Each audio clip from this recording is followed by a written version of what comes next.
이것이 바로 어리석은 자들의 길이며 그들의 말을 기뻐하는 자들의 종말이로다. 그들은 양같이 스올에 두기로 작정되었으니 사망이 그들의 목자일 것이라. 정직한 자들이 아침에 그들을 다스리리니 그들의 아름다움은 소멸하고 스올이 그들의 거처가 되리라. 그러나 하나님은 나를 영접하시리니 이러므로 내 영혼을 스올의 권세에서 건져내시리로다. 사람이 치부하여 그의 집의 영광이 더할 때에 너는 두려워하지 말지어다. 그가 죽음에 가져가는 것이 없고 그의 영광이 그를 따라 내려가지 못함이로다. 그가 비록 생시에 자기를 축하하며 스스로 좋게 함으로 사람들에게 칭찬을 받을지라도 그들은 그들의 역대 조상들에게로 돌아가리니 영원히 빛을 보지 못하리로다. 존귀하나 깨닫지 못하는 사람은 멸망하는 짐승 같도다. 아멘. 이제는 어느덧 고전이 되어버린 에리 프롬의 소유냐 삶이냐라는 책을 한 번쯤 접해보셨을 것입니다. 유태인이자 독일계 미국인인 그는 사회심리학 그리고 정신분석학을 공부한 학자였습니다.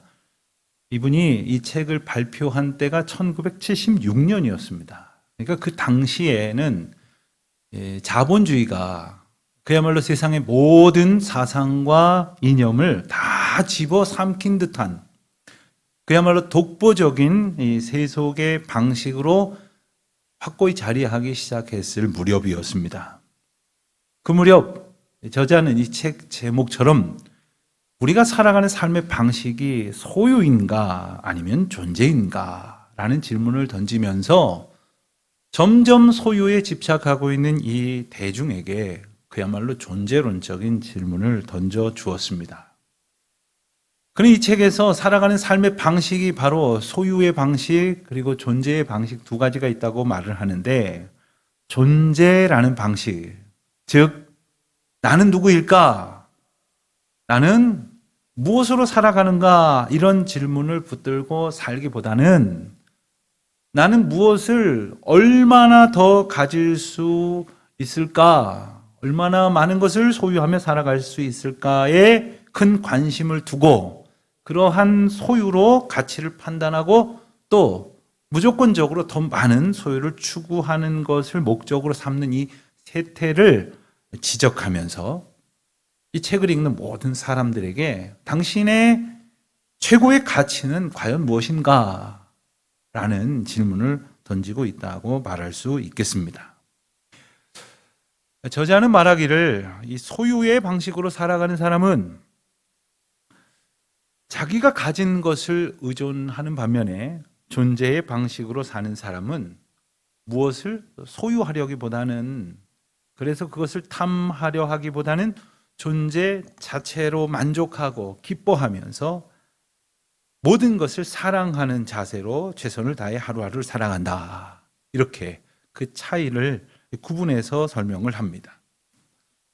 조금 더 살펴본다면 이 소유의 방식으로 봤을 때 사람은 계속해서 더 가져야 행복할 것이라고 그렇게 체계화가 되어 있는 겁니다.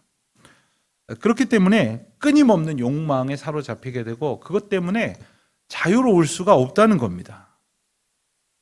결국 가질 수 없는 것 또는 실체가 없는 것을 가지겠다는 소유욕까지 더해지는 바람에 더 불행해진다는 거예요. 가질 수 없는 것, 실체가 없는 것은 가질 수가 없는 것 아닙니까? 그런데 그것을 갖겠다고 하니 행복해질 수가 있겠습니까? 그러다 보니까 이미 가진 것에도 감사하지 못하는 삶이 된다. 이런 말입니다. 소유를 다른 말로 하면 쓰면 없어질 것을 가지고 있는 것이라고 말할 수 있는데, 여기에 대한 욕망은 모순이 아닙니까? 이게 쓰면 없어지는 것을 더 가지려고 한다면 이건 없어질 수밖에 없는 것인데 더 가지려고 하니 얼마나 안타깝겠습니까? 게다가 쓰면 없어지는 것이 아니라 쓸수록 더 풍성해지는 귀한 가치가 얼마나 또 많은지를 몰라서 하는 말이죠. 참 어리석고 참 불쌍한 사람들입니다. 게다가 내가 소유하고 있다고 하는 것은 반대로 이것이 없어질 수도 있다는 것, 즉 잃어버릴 수 있다고 하는 뜻이기도 하니 지금은 내가 소유하고 있는 것 같지만 언제든지 잃어버릴 수 있다는 생각 때문에 얼마나 불안하겠습니까? 얼마나 걱정스럽겠습니까? 에릭 프롬은 그의 또 다른 유명한 저서인 사랑의 기술이라는 책에서는 이런 말도 했습니다. 부자는 많이 가진 사람이 아니라 많이 나누어 주는 사람이다. 하나라도 잃어버릴까 봐 안달하는 그런 사람은 아무리 많이 가졌어도 실상은 가난한 사람이다. 내놓을 수 있는 사람, 나눌 수 있는 사람이 부자다 하는 겁니다. 굳이 이 아침에 여러분들의 표정이 심각해질 것이라고 예상을 했지만 이 딱딱한 대학 교양서 같은 에릭 프롬의 이야기를 굳이 거론하지 않더라도 이 소유라고 하는 이 욕망의 가치가 우리가 사는 세상에서 가장 큰 목적이 되어버렸다는 것을 누구도 부인할 수 없을 것입니다. 그럼에도 불구하고 나를 하나님의 백성으로 존재하게 하신 그 은혜에 감사하기보다는 그저 소유가 더해지기만을 집요하게 추구하는 우리의 삶은 과연 평안한가, 만족스럽고 행복한가? 이 아침에 주님의 은혜 앞에 다시금 생각해 보아야 할 것이겠습니다. 오늘도 우리가 하나님의 은혜를 구하면서 그렇게 기도하면서 정작 은혜를 떠나서 썩어질 것을 쫓으며 사는 것은 아닐까 생각을 해보게 되는 거죠. 오늘 우리가 함께 읽은 시편 49편 말씀은 여느 시편과는 조금 다른 마치 전도서나 잠언을 읽는 것 같은 그런 느낌을 주기도 합니다. 이 시에 붙어있는 부제를 보면 고라 자손의 시이다 이렇게 소개가 되어져 있는데 고라 자손들이 그동안 살아오면서 가졌던 이 고백, 대대손손 간직하려고 전하는 그런 교훈이 담겨져 있는 그런 시입니다. 그리고 그 바탕에는 이 하나님의 은혜에 대한 깨달음 그리고 감사와 찬송이 자리하고 있다고 하겠습니다. 여러분 지난주에도 고라 자손에 대해서 말씀을 드렸는데 그들에게 어떤 일이 있었길래 이런 고백을 할 수 있었던 것일까요? 고라 자손의 조상인 이 고라는 반역자라고 말씀을 드렸습니다. 광야길을 인도하는 모세와 아론 앞에 반역을 했습니다. 이것은 곧 하나님 앞에 반역한 중죄를 저지른 사람이었죠. 그는 반역의 무리 250명과 함께 땅이 갈라져서 삼킨 바 되어지는 무시무시한 형벌로 죽었습니다. 뿐 아니라 그를 동조하고 역성을 든 14,700명이 갑작스러운 전염병으로 목숨을 잃는 엄청난 형벌이 이스라엘 공동체 가운데 남겨졌습니다. 그러한 사건이 있은 후에 남겨진 고라 자손들, 고라의 아들들과 그의 후손들은 자식을 낳고 대대로 살아갔겠지만 한편으로 얼마나 사는 것이 힘들었을까요? 그들은 아마도 정말 악착같이 버텨야만 했을 겁니다.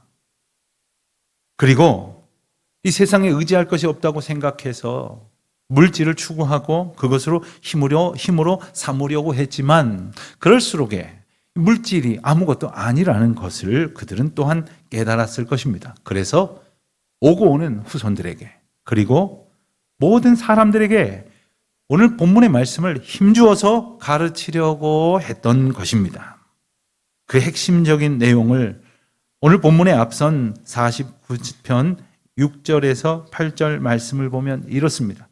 자기의 재물을 의지하고 부유함을 자랑하는 자는 아무도 자기의 형제를 구원하지 못하며 그를 위한 속전을 하나님께 바치지도 못할 것은 그들의 생명을 속량하는 값이 너무 엄청나서 영원히 마련하지 못할 것임이니라. 그리고 오늘 우리가 방금 읽었던 것처럼 17절로부터 19절에서 다시 한번 반복하면서 자신들의 어리석음을 인정하고 있습니다. 그 내용은 또한 이렇습니다. 그가 죽음에 가져가는 것이 없고 그의 영광이 그를 따라 내려가지 못함이로다.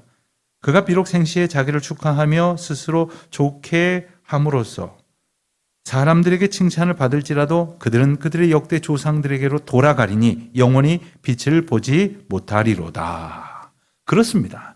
살고 죽는 것이 무엇인가를 이제 조금은 깨달은 것입니다.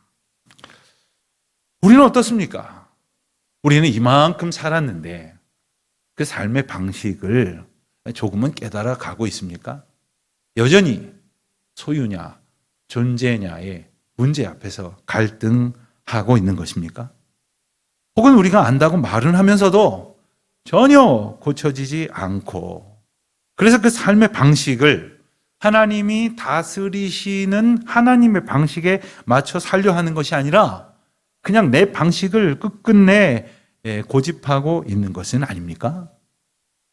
예수님께서도 이러한 잘못된 그리고 어리석은 고집에 휩싸여 있는 인생들에게 대단히 중요한 하나님 나라의 원리를 일깨워 주시려고 누가복음 12장에서 아주 유명한, 흔히 어리석은 부자의 비유라고 우리가 제목을 붙이는 이야기를 소개해 주신 바가 있었습니다. 그 내용은 이렇죠. 한 부자가 농사를 지었는데 수확이 아주 잘 돼서 아주 그 많은 소출을 거두게 되었으니 그가 생각을 하기를, 그렇다면 창고를 때려 부수고 그 자리에다가 더 큰 창고를 지어서 내일을 위해서, 나중을 위해서 이것을 쌓아둬야겠다, 그랬다는 거죠. 그때에 누가복음 12장 20절 말씀을 보면 하나님께서 이렇게 그에게 일러주셨다는 겁니다. 이 어리석은 자야, 오늘 밤에 내 영혼을 도로 찾으리니 그러면 내가 준비한 것이 누구의 것이 되겠느냐 하셨다는 것 아닙니까? 그리고는 예수님께서 이어서 말씀을 하시기를, 자기를 위해 재물을 쌓아두면서도 하나님께 대해서 부요하지 못한 자가 이와 같다. 그러니까 자기 재물은 쌓아두는지는 모르지만 하나님 앞에 풍성한 은혜를 고백하지 못하는 자의 삶이 이와 같이 어리석다는 말씀입니다. 여러분, 농부가 농사를 많이 지어서 많은 것을 가졌으면 뭘 합니까? 오늘 우리가 살아가는 인생 가운데 이전보다 남들보다 많이 가졌으면 뭘 하겠습니까? 놀랍게도 누가복음 12장에 예수님께서 말씀하신 이 비유가 소개된 배경을 보면 어떤 사람이 예수님을 찾아와가지고 부탁을 했습니다. 그 부탁에 대해서 예수님이 대답을 하신 거예요. 그 부탁은 뭐였느냐 하면, 집안의 유산 문제로 갈등을 겪고 있는 한 사람이 찾아와서 예수님께 예수님, 우리 형제들이 나한테 줄 유산의 몫을 주지 않고 있으니 가서 내게 유산을 좀 주라고 대신 말해 주십시오 라는 부탁을 했다는 거예요. 여기에 대해서 예수님께서 말씀하고 계시는 것입니까? 가졌으면 뭘 하겠습니까? 유산이 남겨졌다는 것, 빚이 남겨지지 않은 것만으로도 참 감사한데 그것을 두고 싸우니 말입니다. 우리 가운데 어떤 분들은 정말 하나님의 은혜로 좋은 머리를 받아서 훌륭한 공부를 마치고 또 좋은 직업도 갖고 그리고 넉넉히 벌어 풍족하게 되었습니다마는 이처럼 살아간다면 무엇하겠습니까? 삶의 방식이 하나님의 영광 드러내는 것이 아니라 끝끝내 자기 소유를 의지하고 더 욕망하며 살아간다면, 그렇게 죽고 만다면 짐승과 다른 것이 무엇이겠느냐 말입니다. 물론 재물 없이 살아갈 수 있는 사람은 아무도 없습니다. 하지만 소유와 욕망이 내게 주신 무한한 은혜와 아름다운 모든 가치와 의미를 다 삼켜버린 채 살아간다면 우리에게 주신 사명과 하나님 나라를 향한 소망을 잃어버리고 살 수밖에 없을 것입니다. 오늘 본문은 그런 인생을 가리켜서 짐승과 다를 것이 무엇이겠느냐라고 반복해서 묻고 있는 거죠. 자, 과연 어떻게 해야 이 소유의 방식에 갇힌 채 죽어가는 그 인생의 어리석음으로부터 깨어나올 수가 있을까요? 혹 우리가 그렇게 산다면 어떻게 우리는 탈출할 수 있겠습니까? 무엇보다도 세상의 주인이신 그리고 우리의 삶의 통치자이신 창조주 하나님이 계시다는 사실을 기억하는 것에서부터 그 답을 찾을 수가 있습니다. 그 하나님의 섭리, 즉 하나님의 계획하신 의도와 그리고 날마다 허락하시는 은총 속에서 우리가 살고 있다는 것을 날마다 깨닫고 인정하는 것입니다. 그래야만 하나님 뜻에 합당하게 살 수가 있는 것입니다. 그리고 그 하나님의 섭리와 우리와 이 세상을 다스리시는 통치의 원리 가운데에 너무나도 중요한 두 가지 원리가 우리에게 복으로 주어졌다고 하는 것을 기억하시기를 바랍니다. 그 첫 번째는 바로 우리가 죄인이라는 겁니다. 우리가 하나님 뜻에서 벗어나서 마음대로 살던 죄인이었기 때문에 죽을 수밖에 없는 존재이지 않습니까?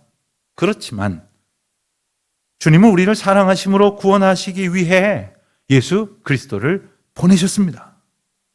그래서 그분을 통하여 우리는 이 죄의 문제를 해결받았고 영생을 약속받았다는 사실입니다. 그 은혜를 고백하는 사람은 유한한 이 땅을 살지만 영원한 하나님 나라의 백성으로 살게 되어졌다는 것이죠. 아멘입니까? 또 한 가지 너무나 중요한 축복의 통치 원리가 있습니다. 그것은 바로 모든 사람들이 죽는다는 겁니다. 그렇습니다. 인생은 누구나 한 번 죽고 그리고 그 후에 심판을 보게 마련입니다. 아무도 아멘을 안 하시는군요. 여러분 혹시 죽지 않을 것으로 나는 예상한다. 내지는 나는 죽지 않을 계획이다 하시는 분이 계십니까? 의미 없는 생각이죠. 죽고 사는 것은 주께 속한 것이고 히브리서 9장 27절의 말씀처럼 한번 죽는 것은 사람에게 정해진 것이요 그 후에는 심판이 있으리라 말씀하셨습니다. 죽는 것도 그 후에 있을 심판도 하나님의 주권 가운데 정해졌다는 거예요. 그러니 이거는 고민할 것이 아닙니다. 걱정할 것도 아닙니다. 물론 피해 볼 수 있는 것도 아닙니다. 그것은 비극이 아니라는 말입니다. 창조주 하나님이 피조물인 인생 가운데 두신 계획인데 당연히 선한 것이고 그리고 가장 합당한 것이 될 것임에 틀림없습니다. 어떤 시인은 노래하기를 삶은 참 아름다운 것이다 이렇게 말하기도 하지만 못지않게 삶은 참 힘든 여정이기도 합니다. 시간이 지나면서 우리 육신은 약해질 것이고 그래서 그런지 우리의 인생의 걸음은 더 험난할런지도 모릅니다. 그리고 마침내 누구나 죽음을 맞게 됩니다. 어떻습니까? 안타까우십니까? 걱정되십니까? 속상하고 염려가 되십니까? 아니면 그것이 하나님의 뜻임을 다시금 깨달으면서 오히려 소망을 품게 되셨습니까? 하나님이 하시는 일이라니까 딴 생각 마시고 겸손히 주님의 인도하시는 그 길로 순종하며 지금은 다 알지 못하지만 이제 후에 알게 하실 하나님의 크신 사랑의 섭리를 기대하며 나아가는 우리 모두가 되시기를 바랍니다. 여러분 우리가 죄인이라는 사실 그리고 우리가 다 죽는다는 사실은 서로 다른 문제가 아닙니다. 이 두 가지는 매우 밀접하게 연결되어져 있습니다. 왜냐하면 이 죄의 결과가 죽음이기 때문이에요. 그런데 주님이 죄의 문제를 해결하셨어요. 그러면 우리는 죽지 않나요? 아닙니다. 육신은 죽으나 영원히 사는 영혼의 생명을 우리에게 보장하셨다는 것 아닙니까? 그렇기 때문에 우리의 육신의 죽음은 단지 두려워할 것이 아니고 단지 끝이라고 생각해서 절망할 것도 아니고 유한한 인생 속에 모든 것이 덧없다고 한탄할 것도 아니라는 말씀입니다. 그렇기에 죽어도 죽지 않을 영원한 생명을 받은 우리에게는 죽음이란 하나님의 도우심이요 전적인 은혜임을 깨닫게 되는 것입니다. 그렇게 우리는 누구나 이 땅에서 성도로서 사는 복을 얻다가 마지막 날에 주 안에서 죽는 말로 다 할 수 없는 복을 약속받은 사람이라는 것입니다. 요한계시록 14장 13절 말씀을 보면 주 안에서 죽는 자는 복이 있도다 말씀하십니다. 여러분, 지금은 당연한 듯하지만 우리가 하나님을 온전히 의지하고 바라보는 믿음의 삶을 살아가기로 경주하지 않으면 주 안에서 죽는 복이 우리에게 반드시 주어질 거라는 보장을 누가 할 수 있겠습니까? 주님의 인도하심 앞에 소망 가운데 살다가 주님이 정하시는 그날에 주님을 바라보는 기쁨과 소망을 가지고 주님 품에 안겨 주님 나라에 이르는 소망을 품는 우리 모두가 되시기를 바랍니다. 잠시 육신의 죽음에 대해서 좀 더 생각을 해보겠습니다. 많은 사람들은 사는 것도 힘겹고 그래서 사느라고 고생한다고 말하지만 사실 살아갈수록 죽을 일도 못지않게 걱정입니다. 그래서 흔히 하시는 말씀이 9988 234 99세까지 팔팔하게 살다가 2, 3일만 고생하고 죽는 것, 이런 아주 재미난 이야기도 어떤 바램으로 만들어 냈던 모양입니다. 그렇습니다. 건강하게 살 만큼 살다가 고생 없이 이 세상 떠나는 것이 어쩌면 가장 큰 소망이라고 말씀하시는 분들이 많습니다만은 굳이 우리가 그와 같은 소망을 다시금 말해야만 한다면 내 마음대로 내가 원하는 대로 살다가 내가 원하는 대로 죽는 것이 아니라 주님 뜻대로 살다가 주님 뜻대로 죽는 것 아닙니까? 우리가 살든지 죽든지 주님의 것이기 때문에 주님 안에서 순종하여 주 뜻대로, 비록 그 길이 험난한 십자가의 길이 될런지 몰라도 그 길을 주님 의지하여 살다가 또 마지막 날에 정말 아무것도 의지할 수 없다고 하는 것을 절절히 깨달을 그날 주님만 바라보며 살아가는 우리 모두가 되어야 할 것이겠습니다. 그땐 모든 것을 놓아야 합니다. 모든 것을 정말 포기해야만 합니다. 그러니 그와 같은 삶을 살기 위해서라면 우리는 지금부터라도 날마다 부질없는 욕망을 깨어버리고 내려놓고 포기하는 그런 연습을 해야 하지 않겠습니까? 아주 오래전 제가 어느 목회자 세미나에 참석을 했습니다. 평생토록 목회를 잘 감당하시다가 마치시고 그 교인들에게 뿐만 아니라 많은 후배, 제자, 목회자들에게 참 큰 존경을 받으시는 목사님께서 강의의 말씀을 하신 후에 질문을 받고 그에 대해서 대답하는 시간이었습니다. 회중 속에 있던 어떤 한 참가자가 이렇게 질문을 했습니다. 목사님, 저는 교회를 개척해서 10년이 넘도록 온갖 고생을 다 했습니다. 제가 이렇게 보니까 진짜 고생하신 얼굴이더라고요. 나이가 아주 많이 들어 보이셨는데 아직 한창 때이셨거든요. 그러면서 말씀하십니다. 저는 정말 열심히 했습니다. 그래서 때로는 병도 얻고 몸도 상해 고통을 겪기도 했습니다. 기도도 많이 했습니다. 금식도 하고 또 공부도 더 해보고 온갖 새로운 프로그램들 다 갖다가 교회에 적용도 해봤습니다. 그런데 목사님, 왜 이렇게 목회가 어려운 겁니까? 왜 이렇게 열매가 없는 겁니까? 정말이지 저는 죽는 것 빼고는 다 해봤단 말입니다. 이렇게 정말 목소리를 높여서 질문을 했습니다. 그랬더니 그 강사 목사님이 대답을 하시기를, 그래요, 죽는 것 빼고는 다 해보셨군요. 그럼 이제 죽는 걸 해봅시다. 여러분 어떻습니까? 바울이 나는 날마다 죽노라 이렇게 고백했던 것처럼 정말 죽어져야 할 것들이 죽는, 포기 되어져야 할 것들이 포기 되는, 그리고 정말 붙들어야 할 것을 붙드는 그러한 하루를 살아보고 싶지 않으십니까? 정말 내 자아가 죽고 내 자존심과 계획과 생각이 죽는 것, 그것은 생각보다 간단한 일이 아닙니다. 누가 옆에서 내가 한 말, 에이 그거 틀렸어 라고만 말해도 얼마나 기분이 나빠요. 그 순간 눈으로 그냥 확 그냥 쏴주고 싶은 마음. 어떻게 해야 내 마음을 안 가품할까 하는 생각을 한참도록 갖게 하는 그 작은 일에서도 우리의 마음을 쏟아버리는 참으로 연약한 인생들이 내 것을 다 포기하고 다 죽게 내려놓는다는 것 결코 쉬운 일이 아닙니다. 그러나 여러분, 어려운 일이라고 생각이 들수록 혼자 하기보다는 누가 함께 하면 더 쉬워지지 않습니까? 새벽 기도에 오시는 분들도 보니까 누가 같이 오시는 분들이 계시면 훨씬 출석률이 좋더라고요.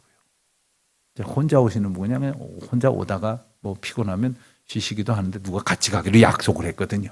새벽마다 같이 만나기로 했거든요. 여러분, 우리가 나는 죽어져야 할 인생이라고 하는 것을 깨닫고 날마다 죽는 것이 참 어려운 일이지만 결코 어렵지 않을 수 있는 것은 그분이 우리와 함께 이 일을 해 주시려고 우리 앞서 몸소 그 길을 걸어가 주셨다는 것입니다. 예수 그리스도께서 죽으심으로 하나님의 뜻을 이루신 것처럼 우리도 그 길을 걷게 하시니 예수 그리스도와 함께 죽고 예수 그리스도로 다시 사는 그와 같은 은총을 누리는 하나님 나라의 백성 되시기를 바라는 것입니다. 이 세상의 힘과 재물은 모든 것을 가능하게 하는 것처럼 보이지만 그것을 사랑하는 사람은 결국 짐승처럼 멸망할 뿐이라고 말씀을 하십니다. 그렇지만 나를 이끄시고 어디든지 인도하시는 주님이 주시는 그 믿음으로 살고자 하는 사람은 무덤의 권세를 깨뜨리고 승리하신 예수 그리스도처럼 날마다 승리하는 그러한 삶을 살게 될 줄로 믿습니다. 오늘 우리가 살아가는 세상은 그야말로 물질 만능주의를 넘어서서 물질 자체가 신이 되어버린 그러한 세상 아닙니까? 그것이 우리를 유혹함으로써 정작 걸어가야 할 생명의 길에서부터 멀어지게 만들려고 하지만 그 물질이 전부가 아니라는 사실을 말씀을 통해서 다시 깨닫게 하시는 주님이 그 모든 것들 또한 주님의 것임을 알게 하여 주셔요. 모든 것 위에 뛰어나신 하나님의 평강이 우리를 지키셔서 모든 죄를 물리칠 뿐 아니라 죽음마저도 이기게 하실 것이라는 약속을 주시는 것입니다. 기억하세요. 우리는 세상이 주는 물질의 유혹, 물질이라고 하는 것들이 우리를 넘어뜨리려 하는 그 모든 공격을 이겨낼 능력이 없습니다. 그렇지만 주님은 그보다 더 큰 생명의 은혜를 우리에게 주시고 또 지금도 누리게 하시고 또 날마다 깨닫게 하시어서 넉넉히 이기게 하시니 그 하나님을 바라보면서 믿음으로 승리하는 우리 모두가 되시기를 주님의 이름으로 축원드립니다.